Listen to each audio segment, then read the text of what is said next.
never let me win a match, brother. I can't believe that I have to be here again with you, brother. There's brother Jim and your brother Larry, but you're not my brother, brother. I can't help being a brother. Enough of that. Hi, I'm Larry. This is Jim. Welcome to the 80s Allies. You're sitting there talking with one of our allies right here. How you doing this week? I was doing okay before Hogan cut a promo on us. Breaking news this week. Bruce Campbell. You know Bruce Campbell. Who doesn't? I mean, Evil Dead and all that. Evil Dead. He's been the man for so many different movies. He made a living being a working man's actor. You know, the thing about Bruce Campbell, in addition to that, is the fact that he is exactly what this show is about when you think about it. Hail to the king, baby. Because this guy is a king of pop culture. Oh, easily. He really, really is, and has been able to remain relevant all these years because of that connection to pop culture. So good on him. And I've seen him at conventions. Nice guy, very approachable, real cool dude. Well, what he was able to do shortly after the Evil Dead, and he was always looking for work and always open for anything, just as long as it made sense. In fact, he met his wife, I believe, now correct me, I'm sure somebody will, on the set of Army of Darkness. Oh, I didn't know that. I don't know how much truth to that there is, but I know there's some correlation. So rumor and innuendo, if you Rumor will. and innuendo, but I know they worked on Army of Darkness together in some way. And like I said, he made his way through Hollywood, and then he joined the small screen on a show called Burn Notice. Yes. I don't know if you're familiar with that. I'm familiar with it, yeah. And then now he's on I don't know if it's Starz. I believe it's Starz or Showtime, Ash versus the Evil Dead. I didn't know if you knew that was I'm a not. series or not. I was not all that familiar with it. I have to admit that when it comes to this type of stuff, although I'm familiar with Bruce Campbell, I'm familiar with the Evil Dead movies. I can't say that I was a fan as a kid. So I really don't know that much about it, and I don't follow him that closely. Well, here's the thing. I wasn't a fan of his stuff when I was a kid, because when his stuff came out when I was a kid, the first Evil Dead came out in 1981. Yeah. Evil Dead 2 came out in 1987. Then Army of Darkness, which turned into a big studio hoo-ha with Sam Raimi and whatnot, and just they had to change the name for legal purposes and what came out in the early 90s, because I remember my first introduction to Bruce Campbell was on the back of a comic book promoting Army of Darkness. Oh, okay. So that's how I was introduced to Bruce Campbell. Well, the news that came out recently is Bruce Campbell said that CM Punk, whom you know from the world of professional wrestling, would make a great Ash if they were ever to reboot the series. Now, I say that is a wonderful call. Knowing what I know about CM Punk, I definitely think he has the right personality for it. He has that. He has a way he carries himself that I think would work really well for the character. You got that kind of slick, I've got an attitude. Yeah. Like, I'm better than you, even though you've proved me many a times that you're better than me. The wisecracks will come out. It's there. So smart assery, if you will. Yeah, I could definitely see it for sure. I guess the real question is whether or not they're even considering doing something like that, like relaunching that series. I don't really know, but there's a possibility. There's always a possibility. Oh, sure. If Bruce Campbell and Sam Raimi decide one day, hey, we're going to reboot Evil Dead. They did do a reboot of Evil Dead, which featured a woman taking the lead role with the chainsaw and whatnot. But to bring it into our generation and then having CM Punk be the lead character of Ash would definitely not so much throw a monkey wrench, but it would update the franchise considerably. It would. I would be very curious to see how hardcore fans would take it. That's a very good point. Because I am, I'm saying this from somebody who is, again, as I stated earlier, casually aware of the series. I've seen bits and pieces of a couple of the movies, but never a huge fan. So it doesn't have a major impact on me, and I can look at it relatively objectively. But if this was a series that I absolutely loved, and somebody was suggesting replacing a beloved performer with CM Punk, I'm not sure that I would respond quite as... Like, if they said Luke Skywalker is now going to be played by CM Punk, I'm not sure I'm buying that.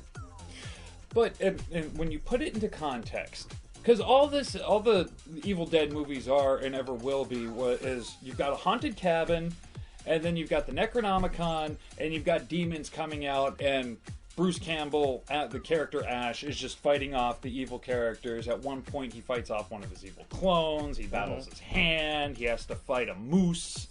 They're definitely silly, for sure. It's complete camp. Silly camp B movie. Yeah. But the original one wasn't supposed to be silly camp B movie. It just turned into that, and then they rode the wave for Evil Dead 2. You know, I think perhaps I should say that it would be more analogous to somebody redoing Monty Python and the Holy Grail. In that sense, because I'm mentioning Star Wars, and I don't think that's a fair comparison. Ooh, I don't know if you could ever remake Holy Grail. Well, and that's sort of my point, is that I don't know, because here's what's going to happen. If it's a different director, if it's a different setup, you know the intention is going to be to put as much Hollywood explosions in it as humanly possible. Not if it's Sam Raimi and Bruce Campbell, because they understand their audience, they understand what they want to see. We're assuming that they would be involved.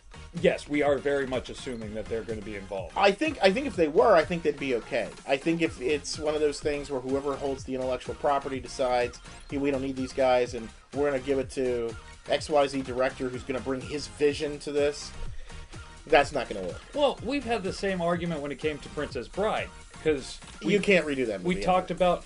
I feel you can redo Princess Bride. No way. Yes. No way. Yes. You have Fred Savage play the dad.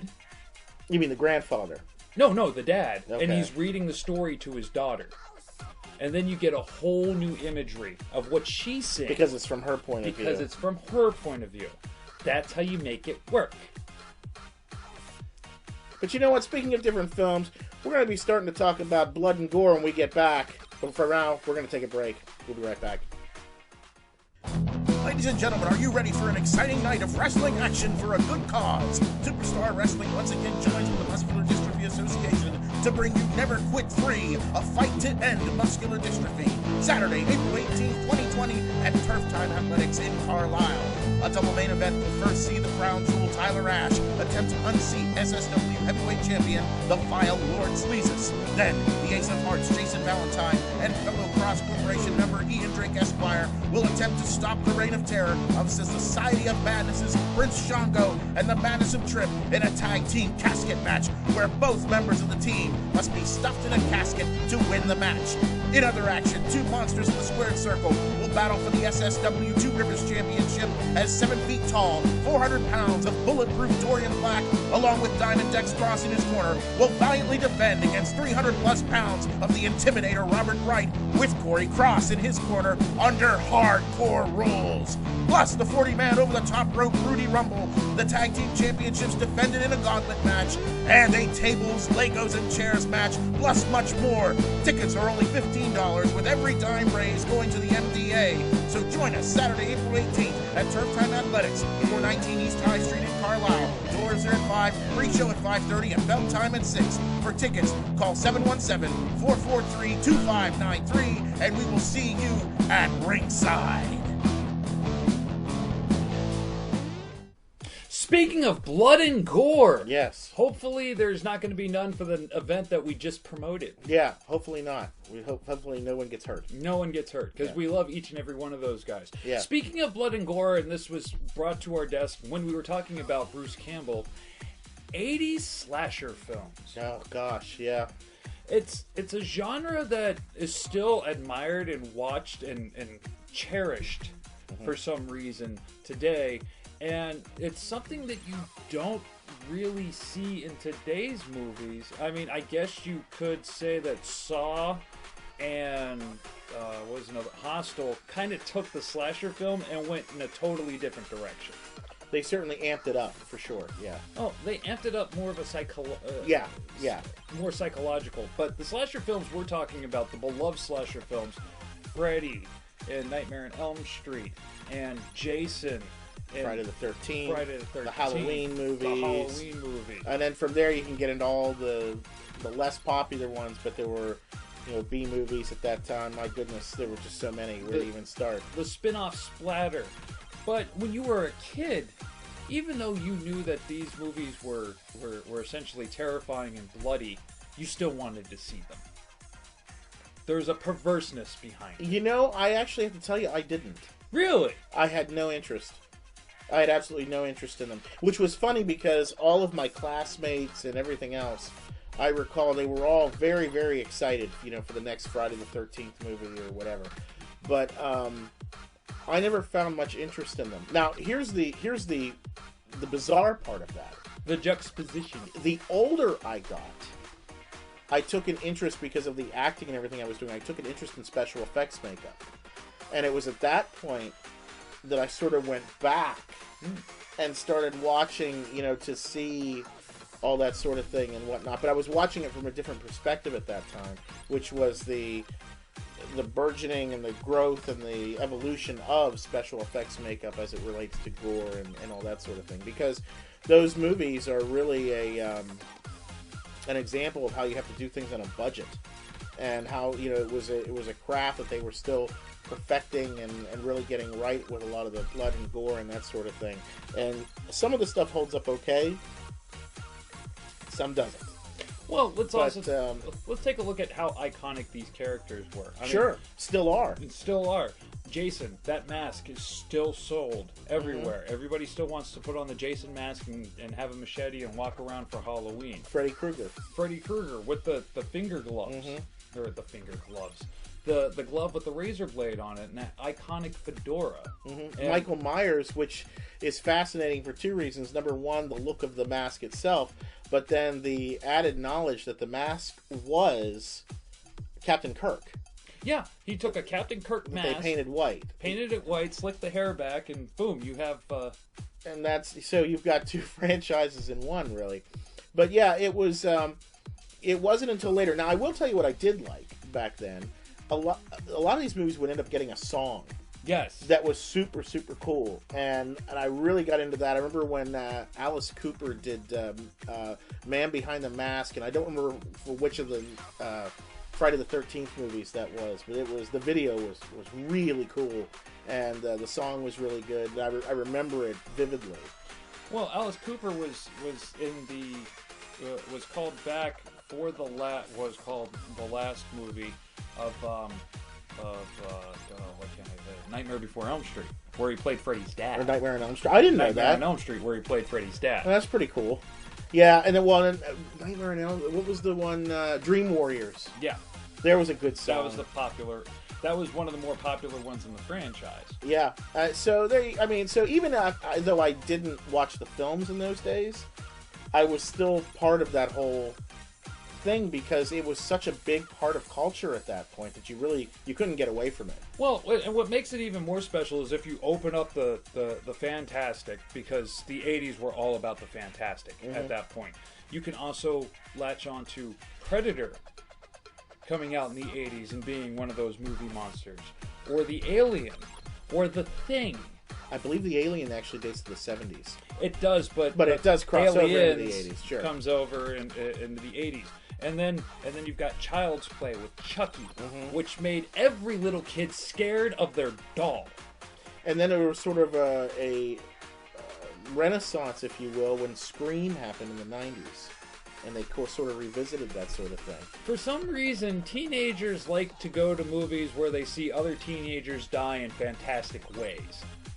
Well, I would imagine, and I could be wrong, but I would imagine that part of that, especially back in the day, was the idea that the girl would jump and end up in the boyfriend's lap and be snuggling next to her. And stick her head in the thing. Yeah, and I would imagine that had a lot to do with it. Today, I think children are a lot more jaded than they once were. Yes. I mean, part of the reason I think these films were so successful is that back in those days, you have to consider what was on television at that time. You know, so the A-Team was there. They never killed anybody. Right. No one ever died. You know, they fired 1,024 bullets, but no one ever got hit. You know, And they come up with these fantastic plans that Right. went nowhere. television was a lot more Sanitized. Yeah, the perfect word. A lot more sanitized than it is today. And it wasn't until you got well into the 90s and you know And the birth of HBO. yeah, when all of a sudden network has to compete with cable, and so they start with shows like NYPD Blue that really push the bounds of what you can do on television. X-Files. And then you start to move into later years when it's what if we could make a TV show look like a movie, and you've got ER and you have the CSI franchise, which then ultimately changes television forever.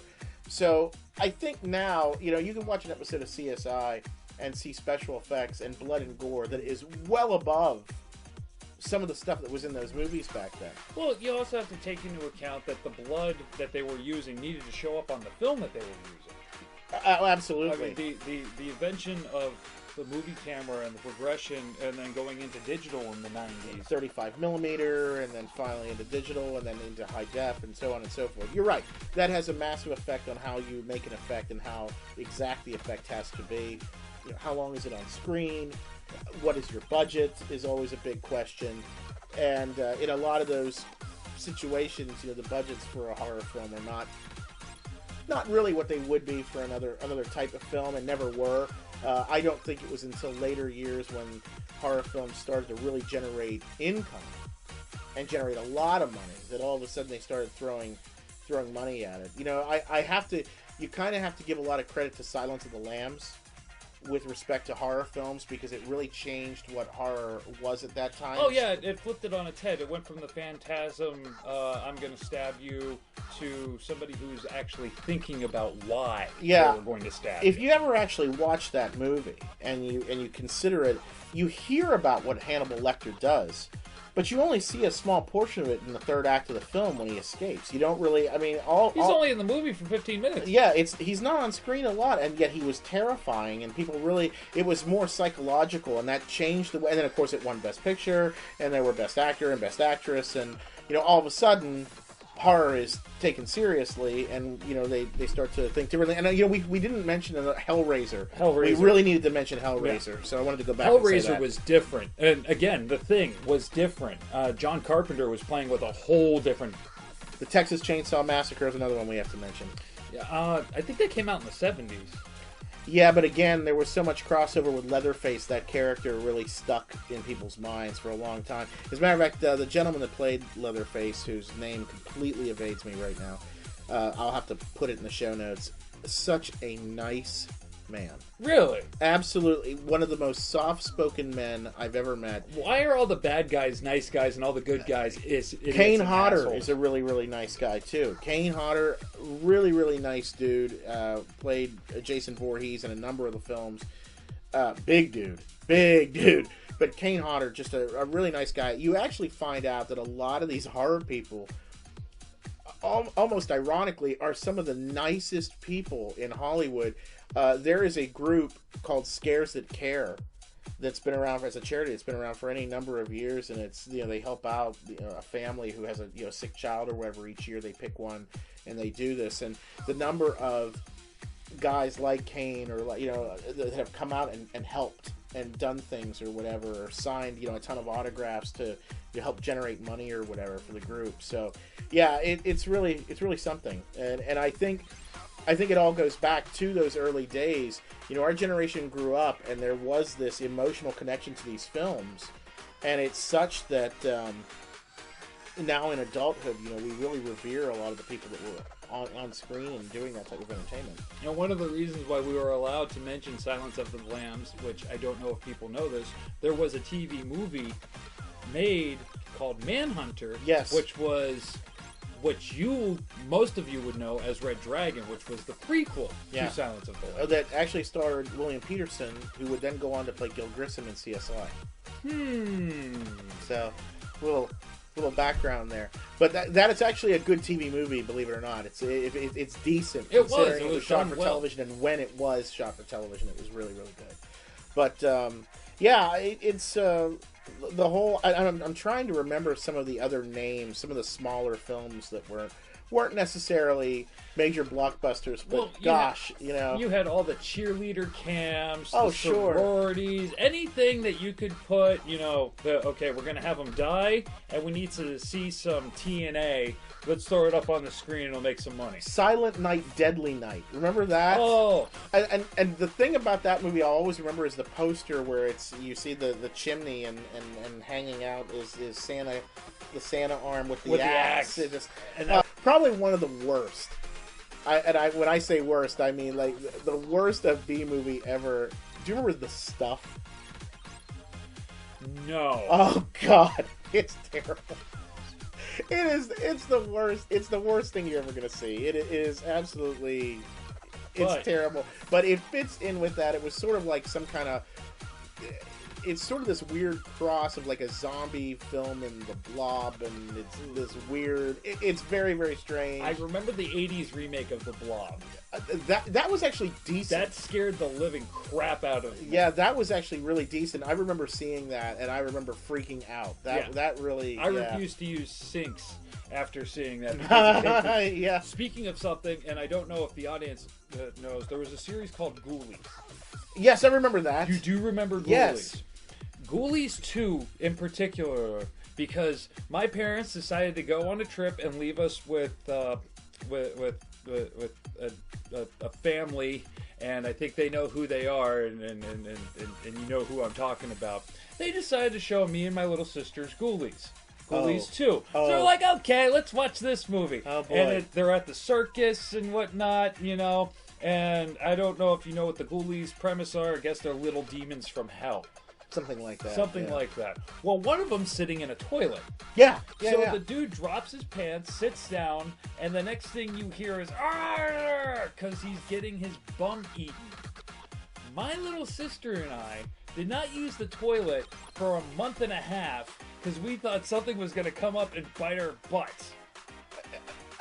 A natural fear of a child, for Well, sure. Yeah, a 5-year-old and a 7-year-old, maybe. I couldn't have been that old. But yeah, one of those fears is the fact that if we sat down on the toilet, we were going to get eaten by a toilet monster. And on that note, if you have to go to the bathroom, now's the time to do it because we're going to pay the bills. We'll be right back. Make sure you look first. Gentlemen, looking for a classic haircut or shave in the Carlisle area? Stop into Big Daddy's Barbershop and Shave Parlor and experience that old-time feel you've been missing. Get a straight razor shave, haircut, or facial massage, or, hey, spoil yourself and get all three. We're located at 1548 Spring Road in Carlisle, right beside Brad's Pizza, and appointments are never needed. Spend some time in a true man zone and relive the shops of yesteryear amongst the modern-day hustle and bustle at Big Daddy's Barbershop. Find us on Facebook or visit our website at www.bigdaddysbarbershop.com. What's up, allies? I hope no one got their booty eaten on the toilet while we were away. Sorry about that. I didn't realize you were drinking something at the time. I hope we didn't ruin any of the technical. Well, no, that would be very, very bad. Good Lord. We go from talking about horror to talking about toys, which is usually how we end the show now, it seems. But this past weekend, I went down to the Greencastle Toy Show. Now, you and I have been to this several times. Oh, very many times, yes. For those of you not familiar with it, if you're in the local area here in Pennsylvania, Greencastle is down near the border with Maryland, and once a month there is a toy show there that is put on by Blue Heron Events. The event takes place at 407 South Washington Street in Greencastle. In case you're local and you want to go, by all means, look them up on Facebook and check when their shows are. The next one, based on when we're recording this, will be April 5th, 2020. Speaking of April 5th, 2020. Oh. Big special event here. There is a big special event. So if you're local, after you get back from the show, 80s Allies, tune in for a live version of 80s Allies where we're going to be, we're going to be talking about a little wrestling, if you will. There's a big event happening April 5th. Might have heard of it. Might have not. Showcase of the Immortals. This guy might have been on it. A few times, yeah. April 5th, 5 p.m., right here, we're going to talk about it. Absolutely, so make sure you're here for that. But I decided to do a little show and tell since we. How convenient. The next show is April 5th. It is, and check this out. What do we got over here? We got a bag of stuff. I did. Now, these guys here have been put out by Funko, these Thundercats figures, and they're in the scale Oh, look at that. of the original Masters of the Universe figures, and I got 3 of the bad guys here. So I got Jackalman, I got Monkeyin, and I got Slide, and I got these guys on sale for $5 a piece. So that was less than retail cost. I couldn't pass it up. Oh, dude, no, I wouldn't. I had to buy them. I thought they were really, really, really cool. Those are really cool. And I like how they're the same size as the Masters of the Universe characters. I love that too. That was one of those things back then, and I think the reason they did this is because we all sort of did this back in the day. You'd play with these toys together. No, I never did. Really? That was a sin. Oh no! See, anybody I know, we did. No, we didn't. And the reason why we didn't is because you didn't mix universes. It was improbable, impossible, never happened. Really? Really. That's interesting. Okay, well, there must have been enough of us that did it because... Now, there were some universes that I played with, but for the most part, I would have He-Man team up with Paul Orndorff to take on Skeletor and Rowdy Piper. I could see that. Because that's promising. Or if there was a monster that I felt my Ghostbusters could take on, that was promising too. Well, I'm just saying that if you would have had... Ghostbusters never rocked with the Ninja Turtles. I'm just saying, if you'd have paired these two up as a tag team... Oh, all I'm saying is if they're the right size to rock with He-Man, that would have been fun. They are, and there you go. So I picked up those, and they have a few more out. There's been 2 waves of these guys, and they have a few more of them out there. I just don't have those. Oddly enough, our buddy Brandon, who you might be meeting here soon enough. He was at the show, and he actually got a few of these as well. I believe he picked up Lion-O, and I'm not sure. I think he got... I forget which ones he got. I know he got Lion-O for sure. But, may. Yeah, please. So, in any case, I picked up those, and then I... Panther was the cool one. Yeah, and then he came with nunchucks. I also picked up these, and I have not seen these. Gosh. Yeah, what are those? What's the deal with this? So, this is a giant photo card. You get 1 per pack, and these were put out by Topps for The Empire Strikes Back. These were $1 a piece, so I bought 5 of these, and the reason I bought 5 of them is because I had also purchased from the same booth this, and I thought it was just easier to give the guy a 10 spot. This is the Dark Crystal card set from the movie. Wow! And he was selling that for $5, so that. I picked that up, and I got these, and of course those 3, and then the piece de la resistance is this one here. Now, this of course was not released with the original Masters of the Universe line. No, it wasn't. This is put out by Super 7, and this is part of the last wave, I believe, that they have actually issued. This is Shadow Weaver, who of course was actually on She-Ra, and so it's in scale with the original figures. As you can see, it's on the original card. That is not a comic back there, guys. That's just a photo card in case you don't have one of these. Cheap bastards. But I picked this one up for $20, and I'm really, really glad I have it. This is only ever actually the 3rd figure of Shadow Weaver that's ever been made. The other 2 actually are part of the Classics line, so they're in that 7-inch scale. So this is the first time that you can actually put her with the original line, and I'm pretty happy and pretty stoked to have her. I think these were these weren't. Well, no, okay, I stand corrected. If you look at it, these guys were modeled off of the 1980s. If you look at the pictures, they were modeled off of the remake cartoon. Yeah. So, but this right here is. I think she's fantastic, and it looks like in the back there, and I haven't opened it up, but it looks like in the back there's actually a flight stand because she sort of floated off the ground. If you remember, and twist her and she swings and punches. That's a nice touch. Yeah, she has the punch action. Evil Seed? Yeah, they did Evil Seed. They did an Evil Seed. Oh, I also picked up this guy. I picked up a Rock Lord. Oh God! I had to buy it. They're so ridiculous, but I had to buy it. I don't own any Rock Lords. For those of you unfamiliar with the Rock Lords came out with GoBots because, what's more exciting than a rock that changes into a robot? Yeah. I'm sure we'll talk about these in detail. Oh, at some very much point, so, yes. But there he is. That is an awful, sad toy for a child. Yeah. And I mean, the only benefit. Well, you know. And this looks like a. Eric. Okay. You know what? If you didn't know this was a Rock Lord, what does that look like to you? Not a rock. No. No. Seriously, what does that look like to you? It looks like a pile of poo. There actually. you go. Yeah. Well, they don't all look that way. No, they don't. But this best describes on the Rock Lord franchise. Pretty much.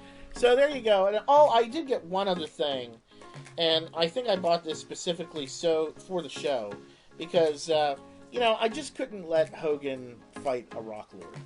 He couldn't let him fight a Pete. That's not a Rock. Well, I couldn't let it happen, and obviously he can't fight the cards, and I didn't want to open these guys. Don't blame me on but that. I do have a special opponent. Oh, do you? Yeah, I do. So I had that one. Did you really? Yes, I did. It's part of the Glow Friends line. Here is Glowworm.